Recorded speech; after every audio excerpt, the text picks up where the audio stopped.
হরে কৃষ্ণ বন্ধুরা, আশা করি আপনারা সকলেই ভালো আছেন। আজকে থেকে আমরা শুরু করতে যাচ্ছি শ্রীমদ্ ভগবদ গীতা শিক্ষা সিরিজ। তাই আজকে আমরা জানব শ্রীমদ্ ভগবদ গীতা সম্পর্কে কিছু প্রাথমিক জ্ঞান। আসুন আমরা আলোচনা শুরু করি। শ্রীমদ্ ভগবদ গীতা কি আপনারা কি জানেন? যারা জানেন অবশ্যই কমেন্টে জানাবেন, আর যদি না জানে থাকেন আসুন আমরা প্রশ্নটির উত্তর খোঁজার চেষ্টা করি। শ্রীমদ্ ভগবদ গীতা হচ্ছে ভগবান শ্রীকৃষ্ণের মুখনিসৃত বাণী। এটি যথার্থ বৈদিক জ্ঞান।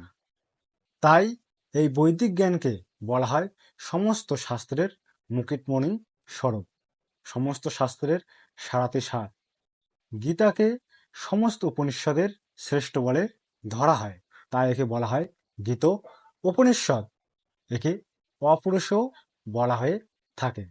মহাভারতের ভীষ্ম পর্বের 25 থেকে 42 নম্বর অধ্যায়ের অংশবিশেষ।